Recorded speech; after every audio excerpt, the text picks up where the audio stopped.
নিজের দেশেই ধোপে টিকছে না ডোনাল্ড ট্রাম্পের শুল্ক জুলুম। যুক্তরাষ্ট্রের প্রেসিডেন্টের অধিকাংশ শুল্ক আরোপকে অবৈধ ঘোষণা করেছে দেশটিরই ফেডারেল আপিল আদালত।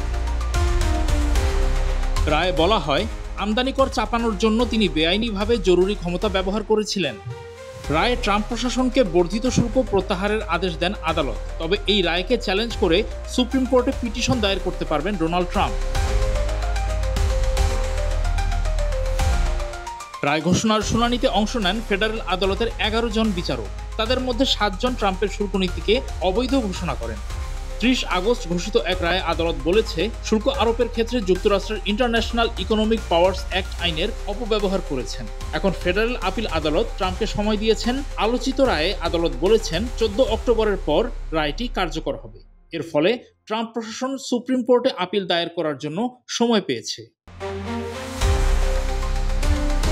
ট্রাম্পের শুল্ক আরোপের বিরুদ্ধে নিম্ন আদালতের রায়কে সমর্থন করে একটি স্বাক্ষরবিহীন মতামতে ফেডারেল সার্কিট অবাক করা তথ্য দিয়েছে। তা হলো, এই বছরের শুরুতে ট্রাম্প যে শুল্ক আরোপের জন্য আন্তর্জাতিক জরুরি অর্থনৈতিক ক্ষমতা আইনটি ব্যবহার করেছিলেন, তা সেভাবে শুল্ক চাপানোর অনুমোদন দেয় না। বিচারকরা উল্লেখ করেছেন যে ট্রাম্পের নজিরবিহীন শুল্ক আরোপ তার ক্ষমতায় নেই, কারণ শুল্কসহ কর আরোপের ক্ষমতা হলো একটি মূল কংগ্রেশনাল ক্ষমতা। সংবিধান মার্কিন আইনসভা শাখাকে ক্ষমতাটি দিয়েছে, ট্রাম্পকে এককভাবে দেয়নি। এক্সট্রিম মশার কয়েল প্ল্যান্ট ফাইবার দিয়ে তৈরি, ডেঙ্গু, চিকুনগুনিয়া বাহি সহ যে কোনো মশার বিরুদ্ধে দেয় এক্সট্রিম সুরক্ষা। এখন আদালত তার আদেশ বাস্তবায়নে পিছিয়ে দেয়ায় শুল্ক আপাতত বহাল রয়েছে। এই খুশিতে সোশ্যাল মিডিয়ায় পোস্ট করে দিয়েছেন ট্রাম্প। নিজের সামাজিক যোগাযোগ মাধ্যম ট্রুথ সোশ্যালে ট্রাম্প লিখেছেন, সব শুল্ক এখনো কার্যকর। যদি এই শুল্ক বাতিল করা হয়, তাহলে তা যুক্তরাষ্ট্রের জন্য সম্পূর্ণ বিপর্যয় ডেকে আনবে বলে তার দাবি। ট্রাম্পের এমন ব্যাপক শুল্কযুদ্ধ শুধুমাত্র বৈশ্বিক বাণিজ্যকে পাল্টে দিচ্ছে তা নয়। এই চাপ খাটিয়ে তিনি যুক্তরাষ্ট্রের তাবেদার দেশগুলোর সঙ্গে জোট করেছেন, আবার তার সঙ্গে বিরোধে জড়ানো দেশগুলোর সঙ্গে সম্পর্ক পুনর্গঠনে তৎপরতা চালিয়েছেন। শুল্কই তার অর্থনৈতিক পরিকল্পনার ভিত্তি হয়ে উঠেছে। এই শুল্ক নির্ধারণের জন্য তিনি যে ক্ষমতা চেয়েছেন, তার কিছু যদি চূড়ান্তভাবে আটকে দেওয়া হয়, তাহলে কিছু উচ্চাকাঙ্ক্ষী লক্ষ্য অর্জনে তার প্রশাসনকে অন্য রাস্তা খুঁজতে হবে।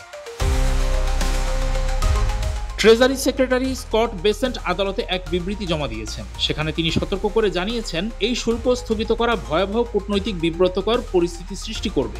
এই ইস্যুতে চলমান আলোচনা ব্যাহত হবে। অন্যান্য দেশ প্রতিশোধের পথে হাঁটতে পারে। 29 আগস্ট এক বিবৃতিতে হোয়াইট হাউস জরুরি আইন ব্যবহার করে আমদানি শুল্ক আরোপে মার্কিন প্রেসিডেন্টের ক্ষমতাকে সমর্থন করেছে।